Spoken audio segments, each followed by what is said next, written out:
Jamaah sidang solat Jumat sekeyakinan seakidah yang kami muliakan, marilah kita memuja dan memuji Allah empunya alam semesta, Allah yang telah memberikan kita kesempatan, Allah yang telah memberikan kita kehidupan, dan Allah pula lah yang telah memilih di antara banyak manusia.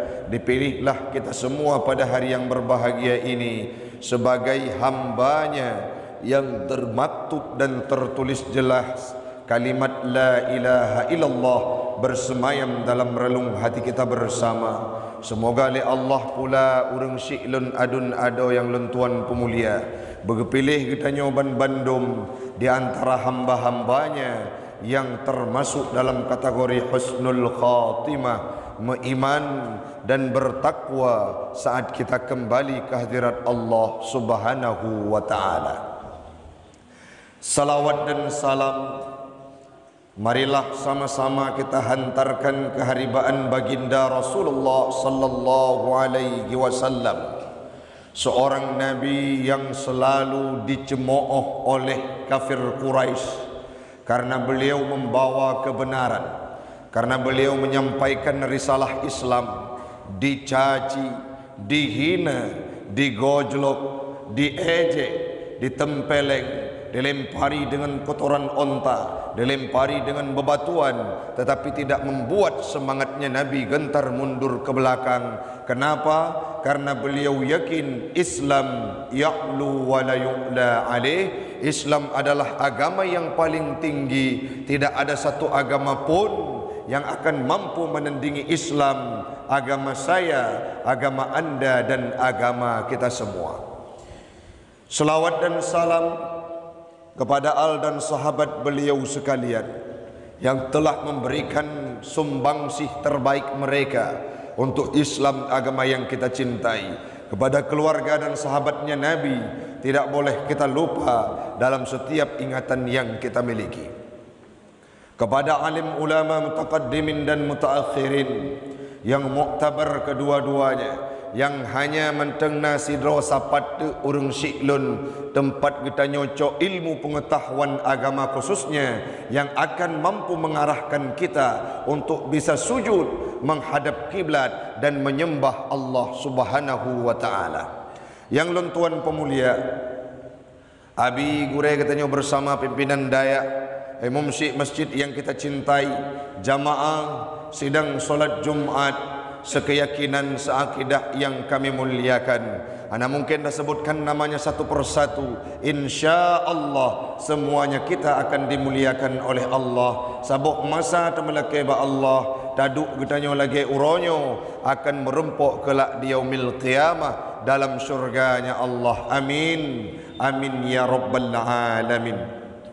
Hamba Allah urang syi'lun, akhir-akhir ini kita sangat banyak dikejutkan dengan pesta pora, dengan maksiat yang makin merajalela hampir di semua sektor, menjangkit semua pihak, dari mulai anak miat sampai remaja, bahkan orang-orang yang katuha, dewasa, bahkan orang-orang yang sudah lansia. Mereka diterpa dengan kemaksiatan dan tidak pernah sadar untuk berhenti di tempatnya.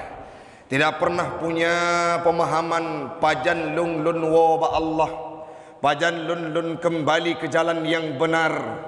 Saat maksiat sudah merajalela, baik itu perjudian, baik itu mabuk-mabukan, sabu-sabu makin meningkat secara prestisius di tempat kita di Aceh. Bahkan perjudian, perzinahan kata tume ronyo rata pelosok dan jeb-jeb dusun. Bahkan di perkotaan, jangankan di perkotaan, di desa pun sudah mulai mereka mengenal dengan perzinahan. Artinya kemaksiatan ini sudah merajalela dan menyentuh segala umur usia. Tidak hanya para orang-orang dewasa, remaja, pemuda, bahkan anak-anak yang masih berada di bangku sekolah, mereka juga termasuk dalam salah satu di antara pelakunya. Banyak kasus-kasus perzinahan yang kita temukan, yang disiarkan oleh media, baik media surat kabar, media cetak, media elektronik, media digital. Kita lihat bagaimana fenomena alam raya, khususnya di Aceh. Pergeseran syariat Islam itu dari waktu ke waktu sudah mulai terasa dalam kehidupan kita. Dan nyawa katuh janji Nabi urung syi'lun, sebagaimana Nabi pernah berkata, bada'al islamu ghariban, truh Islam jamun asing dalam kehidupan orang jahiliyah. Mereka hidup dalam hiruk pikuk duniawiyah, bermaksiat, hidupnya seperti dalam rimba, udip lagi udip binatang, buat mezina, sembah patung, inang gop inang ji, menjudi, pesta pora, mabuk-mabukan, bahkan sangat sering terjadinya pembunuhan. Kapan itu terjadi? Sebelum Islam datang, Nabi Allah Isa sudah diangkat oleh Allah Ta'ala. Masa transisi, hana ajaran watenyan ke gepegah le Nabi Muhammad saat Islam disuarakan umur 40 tahun Nabi Muhammad gebiasah oleh Allah, gebangkit untuk menyampaikan risalah Islam, menyampaikan risalah kebenaran, menyampaikan agama yang mulia, perintah Allah. Apa yang beliau sampaikan, Islam terasa asing saat pertama datang. Orang sering dengan mezina, datang Islam jangan lakukan perzinahan. Orang sering hidup seperti dalam kebun, dalam hutan. Siapa yang kuat dia berkuasa. Nyawa orang tidak bermakna. Poh mepoh menjadi tradisi, sehingga datang Islam. Apa yang disampaikan? Hanjut saling membunuh tidak boleh. Asing pendapat tersebut, mabuk-mabukan, bahkan para sahabat setelah Islam pun datang. Nah, padumdro sahabat yang tidak mampu membuang sikap dan sifat kelakuannya mabuk-mabukan. Hai gepina jeb imabuk kasering kabiasa kajit ke tradisi lagi kita nyaw jeb kopi. Ada juga sahabat yang belum bisa menjauhkan hal tersebut, maka Islam datang secara perlahan-perlahan. Wate jamun ke perintah jeb imabu wala taqrabu salah wa antum sukara, baik puto kesembahyang menyegata mabuk masih dibolehkan. Tapi saat Islam sudah kafah, sudah kuat, Allah melarang melalui lisan Nabi sehingga dilarang semuanya. Apa yang ingin kita sampaikan? Islam pun truk jamun asing. Jina akibat uronyo urang syiklun lagi seolah-olah Islam ingin kembali. Islam akan ghariban, Islam akan asing kembali. Sayaudu ghariban, Islam akan asing kembali kama bada'a, sebagaimana dia datang dulunya. Pajan zamannya, zaman wate hanale perti nabi-nabi, zaman wate hanale karabeh para alim ulama yang malim-malim. Orangnya katanya kalian sidra dua ulama karismatik sudah kembali ke hadirat Allah. Tinggal itu ulama-ulama yang merupakan murid mereka. Tanya-tanya yang lemah, apa yang terjadi? Tradisi dan budaya Islam mulai asing dalam kehidupan mereka. Hudib jak masjid lagi kita jak Jumat uronyo dianggap aneh. Pakai pakaian, pakai kepiah asing dan aneh. Orang yang sering sujud, sering mentasbih, baca Quran tipuro, tidak pernah mengganggu kehidupan orang lain, tidak pernah keluar, tidak pernah duduk di warung kopi untuk ghibah dan perjudian. Apa yang dianggap oleh orang lain itu orang yang ketinggalan zaman. Asing budaya-budaya dan tradisi Islam yang pernah dilakonkan oleh Nabi dulunya. Kenapa? Karena Islam akan kembali asing seperti dia datang dulunya. Maka tugas kita nyorong syi'lun, mari kita suarakan kebenaran. Nah, nilai-nilai pergeseran dari Islam, dari koridor Islam, sampaikan bahwa itu tidak sesuai. Ulun tuan juga merupakan salah seorang di antara banyak anak-anak urang drone yang menyampaikan risalah Islam dengan suaranya. Kenapa? Karena kita punya kemampuan untuk menyampaikan melalui lidah kita, tidak punya kemampuan kita untuk menyampaikan melalui tenaga dan tangan kita. Tapi uronyo urung syi'lun, ada oknum-oknum yang saat kita sampaikan kebenaran, jangan engkau publikasi kemaksiatan, jangan engkau berjudi, jangan engkau ajak orang-orang untuk berzina, jangan engkau ajak orang-orang untuk mabuk-mabukan, jangan engkau robah tradisi dan budaya Islam seperti contohnya di pesta walimatul urs yang diajak untuk berjoget. Kita sampaikan, mereka malah marah bukan untuk taubat. Waktu terpegah ikun tengkunyan hanapah, tengkunyan perle kepeng, tengkunyan perle buviral, tengkunyan perle bituri legop. Padahal kita semua merasakan bagaimana krisis yang berkepanjangan yang dilakukan kemaksiatan oleh mereka. Waktu gejuk musibah li Allah Ta'ala kan kejungo waknyan mantem kenang.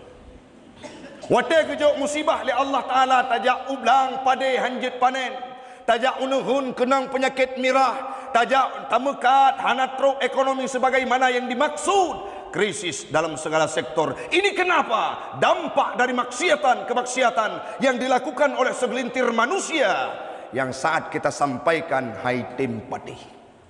Puatranya dalam Al-Quran dalam surah Al-A'raf ayat 170 sikuril. Allah nekun, wahai Muhammad, walaqad zara'na li jahannama katsiran minal jinni wal ins. Kamu sediakan, dalam tafsir Jalalain disampaikan, khalaqna, kami jadikan, kami ciptakan bagi neraka itu katsiran minal jinni wal insi. Apa maknanya? Cukup le dalam nerakanya dari kategori jin dan manusia. Kenapa? Siapa mereka? Lahum qulubun la yafqahuna biha. Atena, pikiran, akal sehat punya, tetapi mereka la yafqahuna biha, tidak mau memahami kebenaran. Disampaikan oleh Imam Jalaluddin As-Suyuti dan Al-Mahalli, makna la yafqahuna biha al-haqqa, mereka tidak mau memahami kebenaran dan bahkan terjerumus dalam kebatilan.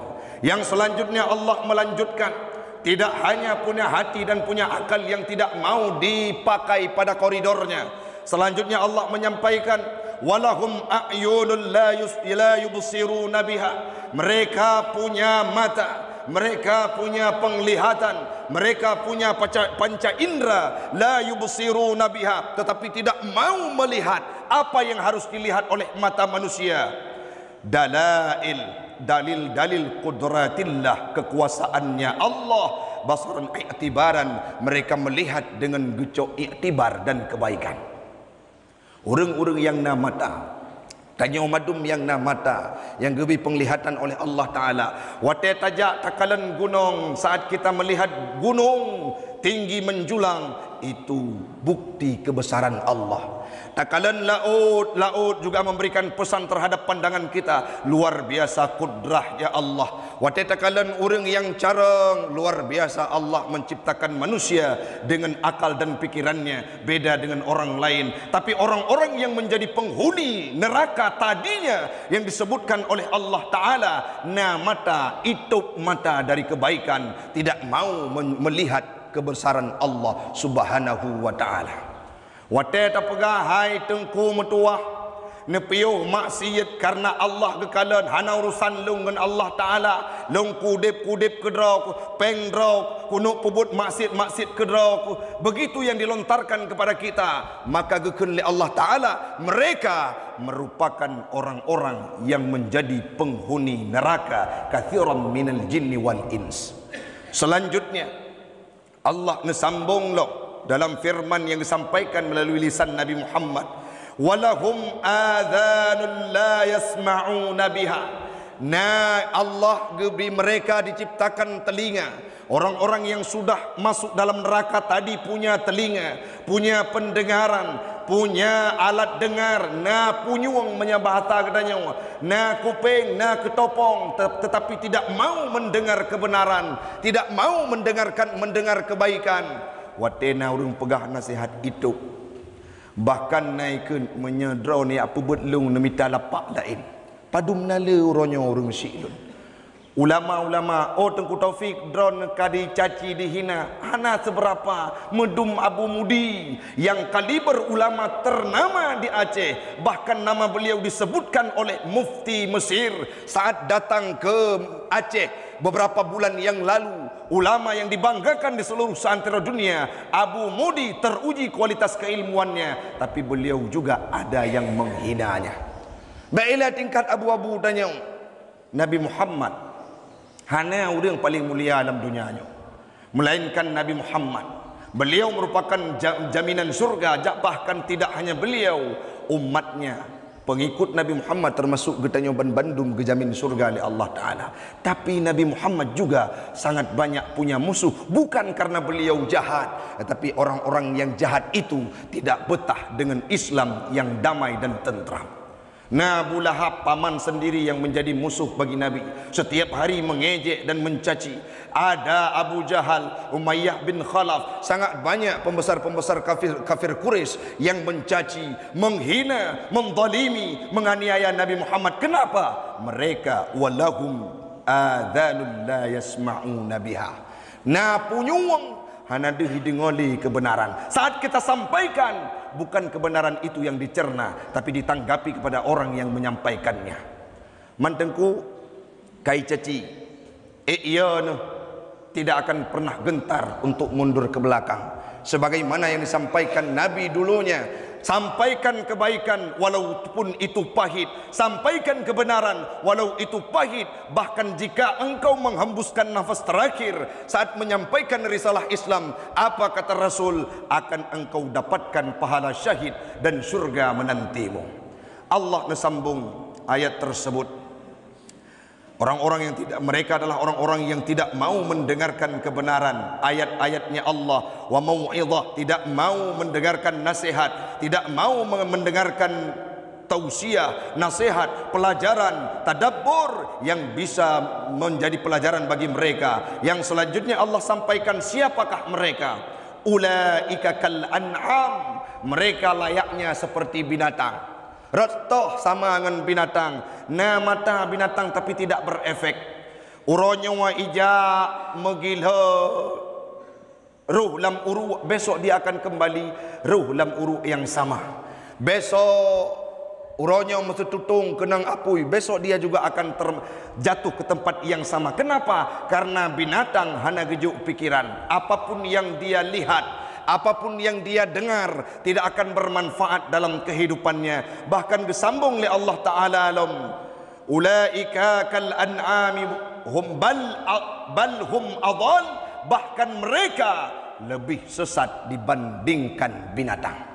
Pakon wate drawai kasalah, orang-orang yang melakukan kemaksiatan tadi punya kesalahan, disampaikan oleh orang-orang yang tengku-tengku para alim ulama, disampaikan kebaikan. Apa yang disampaikan? Dia membuat pembelaan diri terhadap kemaksiatan yang dia kerjakan. Nyokenyo posisi urang yang paling berulam dunia dan geken oleh Allah Ta'ala, kathirum minal jinni wal ins, paling le penghuni neraka adalah jin dengan manusia. Siapa yang punya hati la yafqahuna biha, punya pandangan la yubsiruna biha, punya pendengaran la yasma'una biha, tidak mau memahami, tidak mau melihat kebenaran, tidak mau mendengarkan mau'izah, nasihat yang disampaikan. Semoga orang Syiklun getanyo Bandung tidaklah termasuk salah satu di antara mereka orang-orang yang kaklewati, termasuk dalam kategori kiswatul qulub. Saat disampaikan kebenaran tidak lagi bisa diterima dengan lapang dada dan kembali kepada kodrat Islam,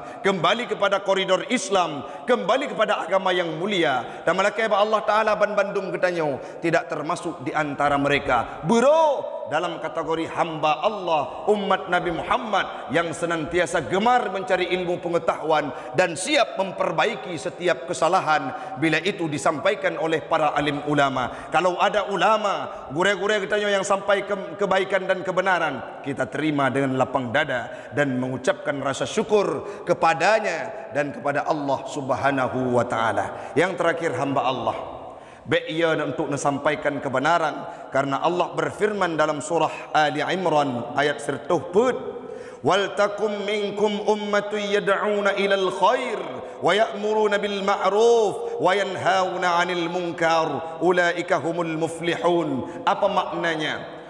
Lam di sini adalah lam amar, dan minkum terdapat min yang berfaedah tab'id, maka bila disimpulkan perle kifayah bagi kita nyoban Bandung ada yang menyampaikan kebaikan dan mencegah dari kemungkaran, memerintah orang untuk mengerjakan yang ma'ruf, melarang mereka untuk mengerjakan kemungkaran. Sampaikan walaupun dicaci, dihina, andai kata musidrawatan urang yang ceramah le, hana le urang yang semebuat, tidak ada orang yang menyampaikan kebaikan, mencegah kemungkaran, Bandung getanyo akan berdosa. Kenapa? Hukum dari ayatnya menurut kajian ilmu nahu dan ilmu balaghah, menurut tafsir yang ulun tuan baca, tafsir Jalalain dan Ibnu Katsir, faedah yang dihasilkan adalah hukumnya fardu kifayah. Dakwah sampaikan kebenaran ini merupakan fardu kifayah. Bila tidak ada orang yang menyampaikan, Bandung getanyo akan mendosa.